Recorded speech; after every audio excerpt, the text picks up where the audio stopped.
Hello everyone, this is the first class of mine in your class. Already you all have started chemistry and sir has started physical chemistry chapter 1. You all know there are 3 parts at this stage in class 11 and 12, physical, inorganic and organic.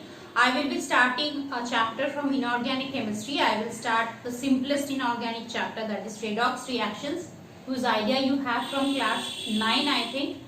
And organic chemistry later on sir will be continuing. I think sir has completed chapter 1 basic principles, or the chapter 1 from physical. There you have normality, molarity, those numericals, those are really very important. And here in the redox chapter also we have little bit of connection with those normality, molarity calculation. We'll come to those when we will be discussing that part. I hope already sir has said you about the entire syllabus frame, but then also as this is the first class, I just want to share it once again that we have 70 marks theory paper and 30 marks practical, which includes practical experiments, writing down about after the experiment whatever the results, writing down those. Marks are there on practical file. Also we have project. So both project and practical, these two are there for class 11 as well as in class 12. Practical also we have like titration, as you all are doing chapter 1 physical chemistry, you have seen titrations, you are doing normality, molarity calculation. Same normality, molarity calculations and titration we have in practical. Inorganic part we have in practical, identifications of cations and anions, and organic as well. You need to do the practicals this time in the laboratory, and practical exam also of 3 hours. We have 3 hours theory paper as well as 3 hours practical paper, both for class 11 and for class 12. Now coming to the parts or pattern of the question paper, if you go through the question paper you will find that we do not have overall choices like what you had in class 10. In section 2 out of 6 questions you need to attempt 4 questions. So those kinds of overall choices was there 3 years back, but now we do not have. I think 2 years back we had those. Now we have internal choices. Internal choices means suppose there are there is a one question in question number 2. So same this or that. That means you cannot leave any chapter. Previously what used to happen, students used to leave 1 or 2 chapters because there were overall choices. Internal choices means you will have questions from every chapter and choices will be there from the same chapter. Like if the question is from redox reaction, one question, and if the internal choice is present in that question, so another question also will be from the redox reaction. That means question from every chapter will be there in your question paper. So textbook, any textbook you can follow the syllabus which is mentioned in the council's website. That syllabus will be followed. So there is no specification of the book that this book only you need to read or this book. You have multiple books options given in the book list also. NCERT everybody must be having, because the syllabus of CBSE, West Bengal board and our board, all syllabus at this +2 level is exactly the same. There is no difference in the syllabus. So coming back to the discussion of the chapter, today is the first class and now I'm just giving the overview of the chapter. I'm not going to start in detail. Redox reaction is a chapter where we are going to study about the oxidation states of every elements. Based on the oxidation number, how we can understand the reaction is redox or not. Balancing the redox equation using oxidation number method and ion electron method. Ion electron method is the most useful method.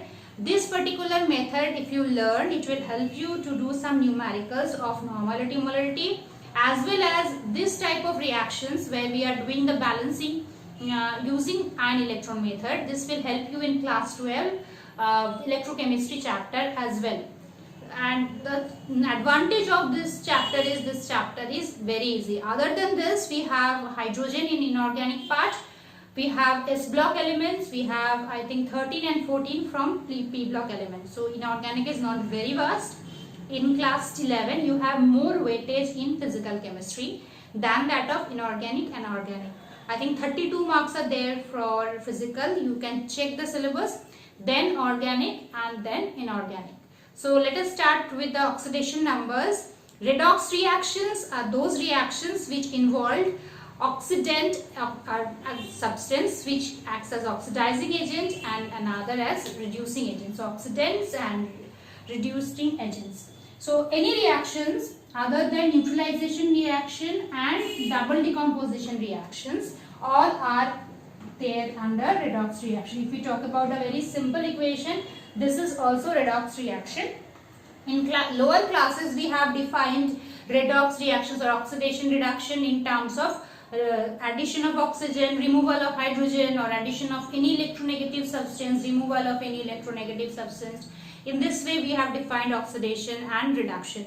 At this phase we will be using electron terms, that is an atom which is accepting the electrons. Suppose atom X which is accepting an electron to form X minus. So accepting of electron is reduction, and if any atom Y, if donating an electron to form Y plus, so donation of electron, that is called oxidation. So acceptance or gaining of electron is reduction, donation of electron is oxidation.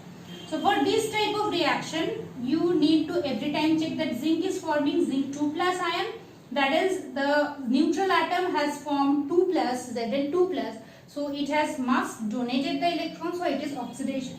But in case of sulfuric acid to hydrogen conversion, there we cannot understand because both of them are covalent in nature. So in that case, when there are not only ionic compounds but also covalent compounds are present, the formal charges, they are generally represented as oxidation number in many cases.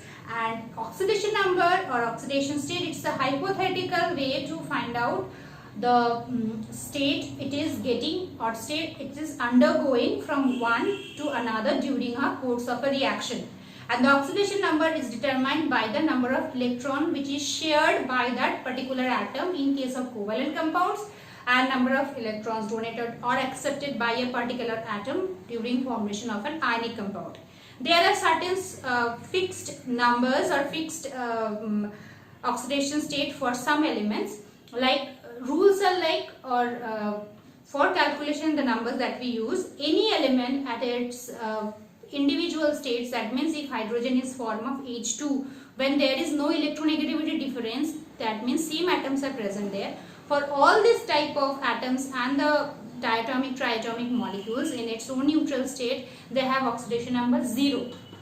All compounds in its neutral form, they have as a whole oxidation number 0. Like hydrogen chloride HCl and H2, if we take these two example, H2 and HCl, both of them as a whole their oxidation state is 0.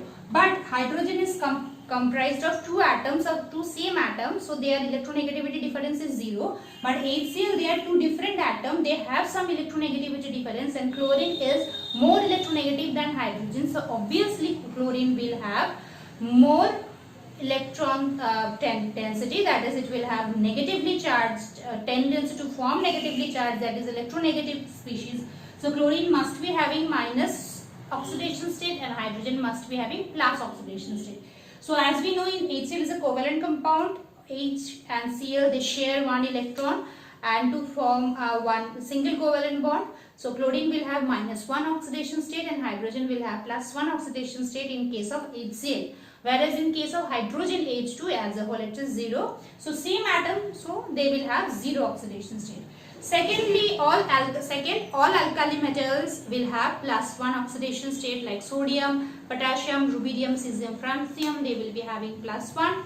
And generally halogens, many cases they show -1, but there are compounds where they show even plus oxidation state as well. Oxygen shows -2 in oxides, O2 0 if it is oxide -2, if it is peroxide -1. Other than this, superoxide, suboxide, these are also types of oxide where their oxidation number will vary accordingly. Any compound, if it has more than one type of radicals present in it, having same atoms, their oxidation state also varies. Simple some example I am showing you, like suppose you need to calculate oxidation state of potassium, chlorine in potassium chloride, KClO3. So here only you will find that chlorine oxidation state is not -1. So how to do this one? In case of KClO3, remember oxygen's electronegativity is more than that of chlorine. That's why oxygen will have -2 and potassium has +1. So if you do not know Cl, you can take its oxidation number as X. So now if we calculate potassium +1, chlorine we don't know X, each oxygen -2, so 3 oxygen -6, as a whole it is 0. So X will be 6 minus 1, that is +5. Always write plus or minus side, so that is oxidation state of chlorine. Similarly, if you need to calculate oxidation state of sulfur in sulfuric acid, H2SO4. So sulfur you don't know, X, oxygen -2, hydrogen +1. Oxygen always -2 other than peroxide, superoxide and suboxide. So this is normal oxygen -2. So every hydrogen +1 -2, don't write here -8. Always write for individual atom. So 2 hydrogen +2 plus X. Here 4 2s are 8, -8 equal to 0. So X is equal to 8 minus 2, that is +6. So this is the oxidation state of sulfur in sulfuric acid. Oxidation state of sulfur in H2S.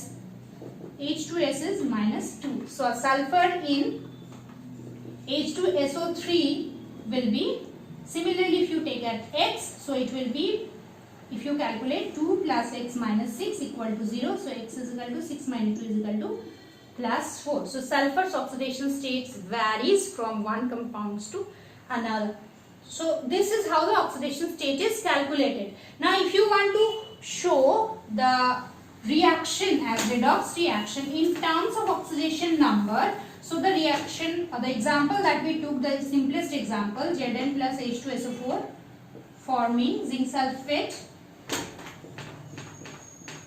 plus hydrogen. So in this case,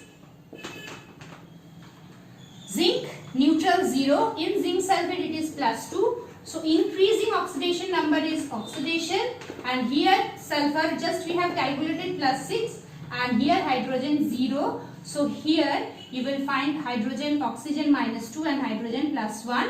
So here also sulfur, if you calculate, it will be +6 and here -2. So you find that changes of sulfur is, it's not changed here in the zinc sulfate, it remained +6. Zinc, it has changed, so we have written oxidation, oxygen -2, here also -2. But hydrogen has undergone a change, here +1, it is 0. So from here to here, it is reduction. So this is how the redox reaction is identified. And if you do general neutralization reaction, or if you take an example of double decomposition reaction like barium chloride, sulfuric acid, neutralization reaction like NaOH and HCl, you will find the oxidation number of every species present there remains unchanged, so they are not redox reactions. That's all for today. Next day we will be continuing, and whichever chapter Sar has already taught, keep revising. And I hope you all sat with the copy. Every class, before starting the class, you sit with the copy and write down the notes on which the discussions are done, because these are the parts on which questions are going to come. Take care and bye.